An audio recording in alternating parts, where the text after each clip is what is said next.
नमस्कार छात्रों, मैं दिलावर पठान, महाराजा जवाहरराव शिंदे महाविद्यालय जूनियर कॉलेज हिंदी विभाग।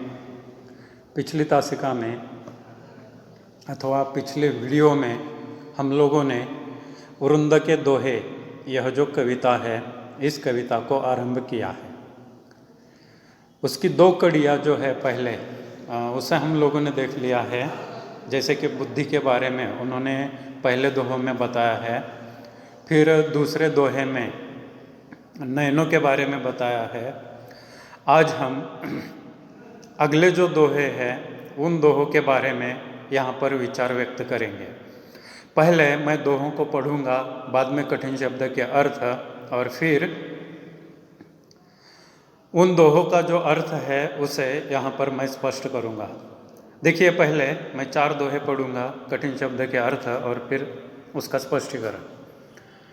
अगला दोहा, अपनी पहुँच बिचारी कह करतब करिए दौर, तेते पाँव पसारिए जेती लांबी सौर।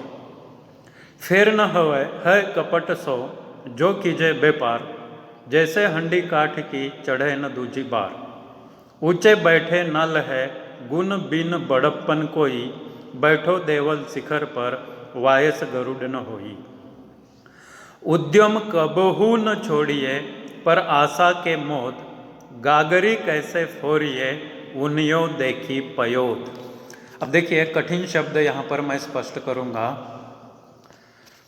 अपनी पहुँच बिचारी कै, पहुँच, पहुँच अर्थात क्षमता, बिचारी, बिचारी, आगे शब्द है कै, बिचारी कै अर्थात विचार करना। कर्तब करिए, कर्तब करिए अर्थात कार्य करना।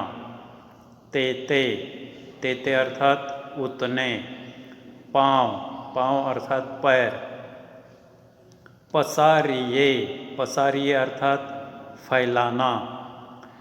जेती, जेती अर्थात जितनी।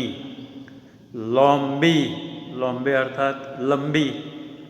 सौर, सौर अर्थात चादर। फिर अगला दोहा है, फेर न हवै है कपट सो जो कीजे व्यापार।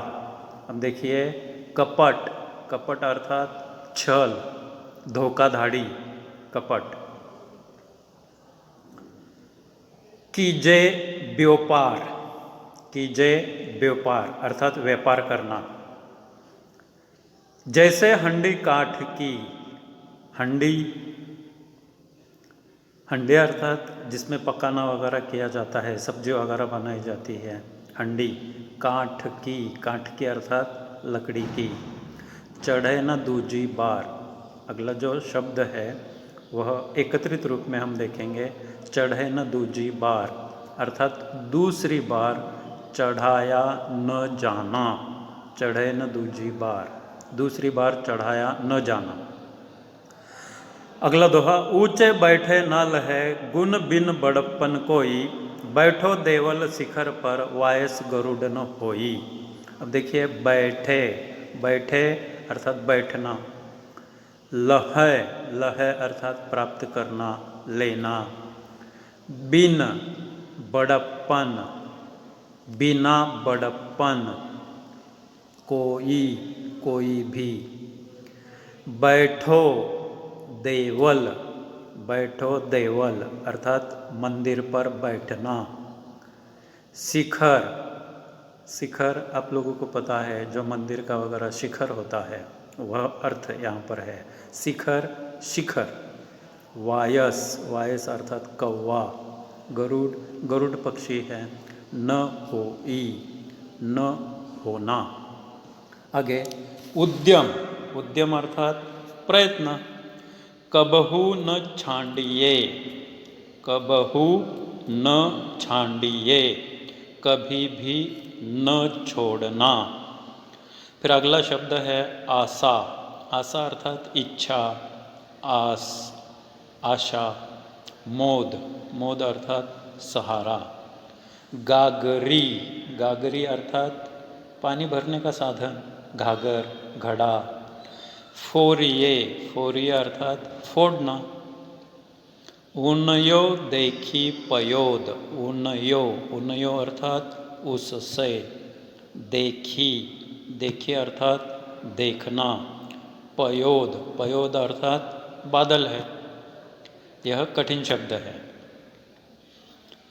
यह जो मैंने शब्द बताए हैं, यह समानार्थी शब्द, विलोम शब्द, इस अर्थ में आप लोगों को पूछा जा सकता है। नीचे दिया जाएगा बादल, पैराग्राफ में आया हुआ समानार्थी शब्द लिखिए। अब देखिए बादल यहाँ पर दिया है, तो बादल का समानार्थी शब्द क्या बताया मैंने? पयोद। आ गया समझ में? आशा, यह एक शब्द है आशा, उसका अर्थ आशा है। विलोम शब्द लिखिए, आशा, विलोम शब्द क्या हुआ? निराशा। आ गया समझ में? हाँ, तो चलिए अब हम प्रत्येक दोहे का अर्थ यहाँ पर देखने जा रहे हैं।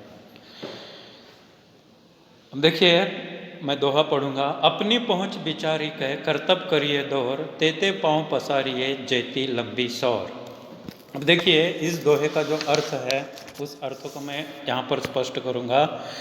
कवि उरुंद जी यहाँ पर स्पष्ट करते हैं, कहते हैं कि हमारी जितनी क्षमता है उसी के अनुसार हमें कार्य को फैलाना आवश्यक है। अपनी पात्रता आप लोग पहचानिए। जितना भी पालक वर्ग यहाँ पर है उनसे मेरी यह विनती है, प्रार्थना है कि आप लोग अपने छात्र की क्षमता को पहचानिए। अगर आप लोग उसकी क्षमता को पहचानते हैं और उसे प्रोत्साहन देते हैं तो निश्चित रूप में आगे चलकर वह सफल होने वाला है। उसकी बौद्धिक क्षमता का विचार करके अगर आप लोग उसे प्रोत्साहन देते हैं, उसका इंटरेस्ट किस में है, उसकी चाह कौन सी है, वह आगे चलकर क्या करना चाहता है, आप अपनी अपेक्षाओं को उसकी ऊपर मत लादिए। तुम्ही तुमच्या अपेक्षा जर त्याच्यावरती लादणार असताल तर ते शक्य होणार नाही आहे। तुम्ही त्याच्या बुद्धीचा विचार करा, त्याच्या क्षमतेचा विचार करा आणि त्या विद्यार्थ्याला, त्या पाल्याला तुम्ही प्रोत्साहन द्या। निश्चित रूपात पुढे चालून तो सफल होणार है। अर्थात यही विचार यहाँ पर वृंद जी हमारे सामने रखते हैं और कहते हैं कि हम लोगों की जितनी क्षमता है उसी के अनुसार हमें हमारा कार्य करना यहाँ पर आवश्यक है। इसके लिए उन्होंने उदाहरण दिया है। कौन सा उदाहरण दिया है? तो चादर का उदाहरण दिया है। चादर की जितनी लंबाई होती है उतने ही पैर हमें फैलाने आवश्यक है। अगर लंबाई से अधिक पैर हम यहाँ पर फैलाते हैं तो निश्चित रूप में पैर खुले होने वाले हैं। अगर चादर से हम पैर ढांकने वाले हैं तो हमारा सिर खुला होने वाला है। इसलिए चादर की लंबाई के अनुसार हमें यहाँ पर हमारे पैर फैलाने आवश्यक है। अर्थात क्या? अपनी पात्रता के अनुसार, अपनी क्षमता के अनुसार यहाँ पर हम लोगों को कार्य करना आवश्यक है। मैंने पिछले वीडियो में सचिन तेंदुलकर का उदाहरण दिया है, लता मंगेशकर का उदाहरण दिया है। अर्थात वह इस विचार को स्पष्ट करने के लिए दिया है। आ गया समझ में? तो चलिए अब अगला दोहा हम देखेंगे। उद्यम कबहू न छांडिए पर आशा के मोत, गागरी कैसे फोरिए उनियो देखे मौत।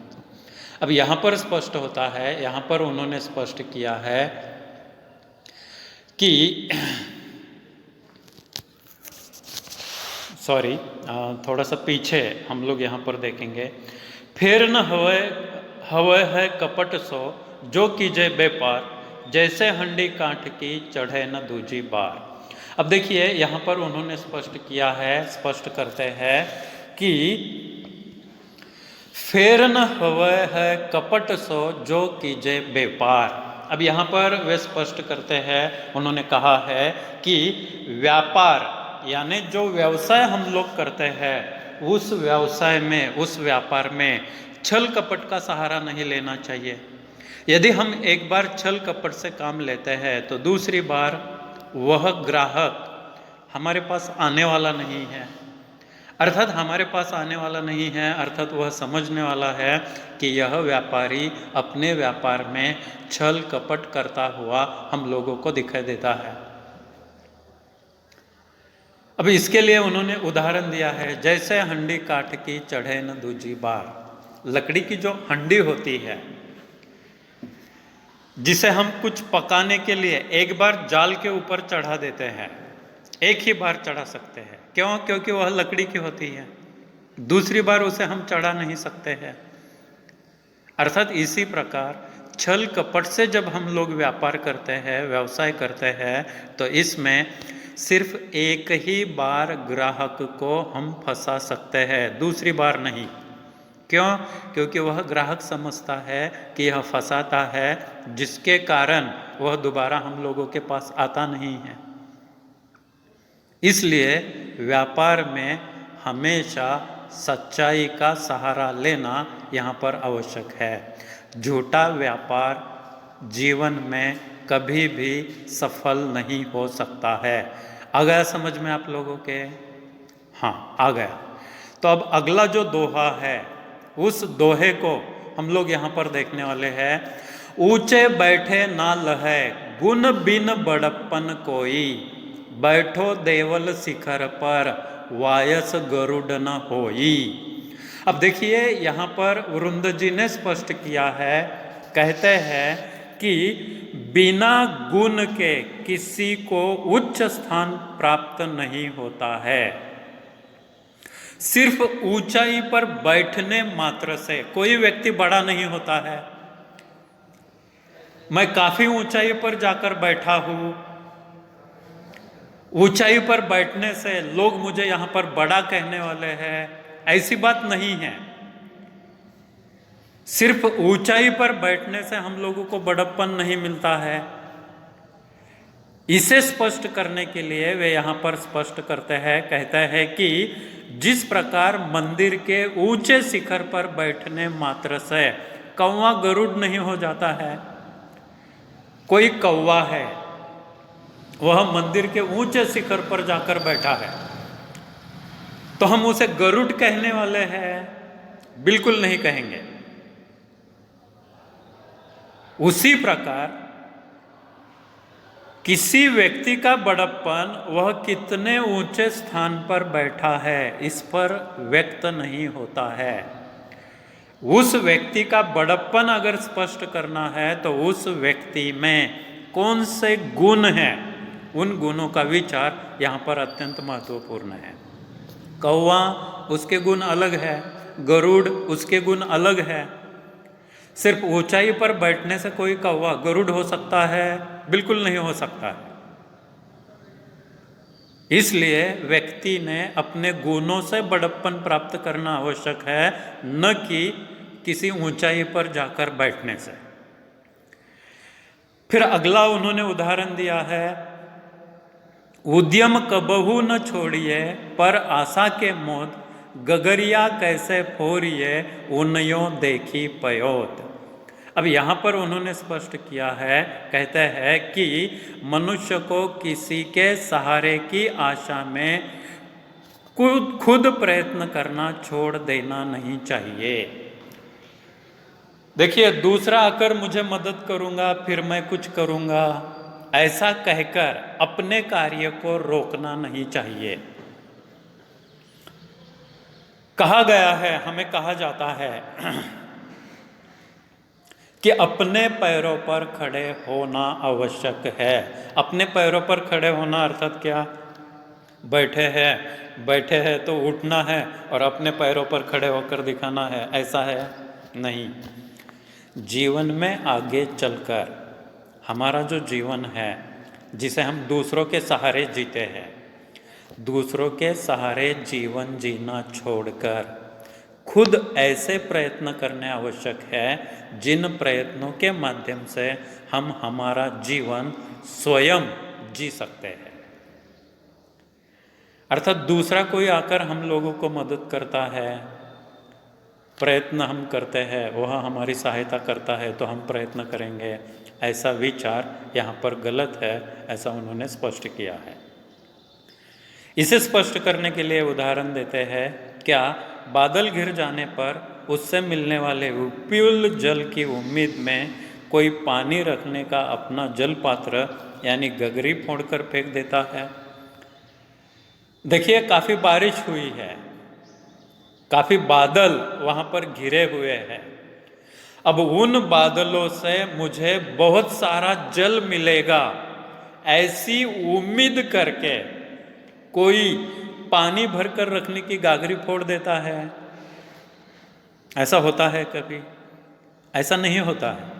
आकाशामध्ये खूप ढग जमा झालेले आहेत. आता मला पाणी भरण्याची जी घागर आहे तिची बिलकुल आवश्यकता नाही. आकाशातून खूप पाणी खाली पडणार आहे म्हणून मी घागर फोडून द्यायची, असं शक्य आहे का? असं शक्य नाही आहे. मग प्रयत्नांचं सुद्धा असंच आहे मित्रांनो, की दुसरं कोणीतरी येईल, मला सांगल, मला मदत करल म्हणून मी प्रयत्न करायचं सोडायचं, हे चुकीचं आहे. स्वतःच्या पायावरती उभं राहणं या ठिकाणी अत्यंत महत्त्वाचं आहे. हा विचार त्यांनी या ठिकाणी व्यक्त केलेला आपल्याला दिसून येत असतो. फिर अगला दोहा देखिए, कछु कही नीच न छोड़िए, भलो न वाको संग, पाथर डारे कीच में, उछरी बगैर अंग.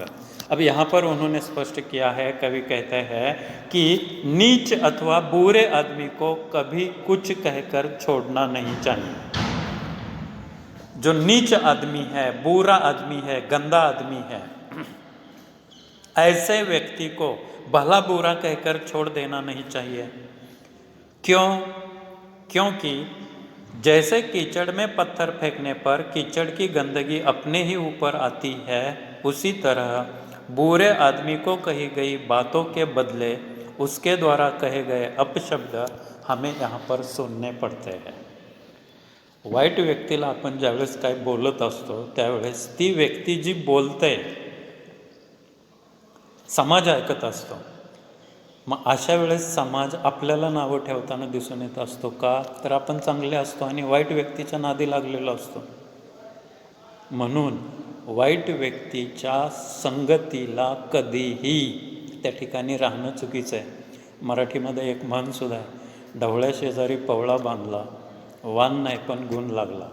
याच्यासाठी मित्रांनो, वाईट लोकांच्या सान्निध्यात कधीही न राहणे हे चांगल्या लोकांसाठी योग्य असतं. त्याच्यासाठी त्यांनी हा दोहा या ठिकाणी स्पष्ट केलेला आहे. चलिए अगला दोहा यहाँ पर हम देखेंगे.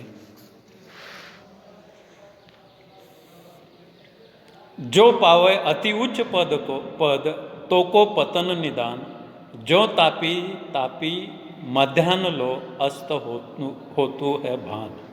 अब यहाँ पर उन्होंने स्पष्ट करते हैं कि जिस व्यक्ति को उच्च पद प्राप्त होता है उसको कभी न कभी एक दिन पतन होना निश्चित होता है. अब यहाँ पर वे स्पष्ट करते हैं कि कोई व्यक्ति है जो ऊंचे पद को प्राप्त करता है, ऐसे व्यक्ति का पतन एक ना एक दिन निश्चित होता है. उन्हें गर्व नहीं होना चाहिए, उन्हें अहम नहीं होना चाहिए. इसके लिए उन्होंने सूर्य का उदाहरण दिया है.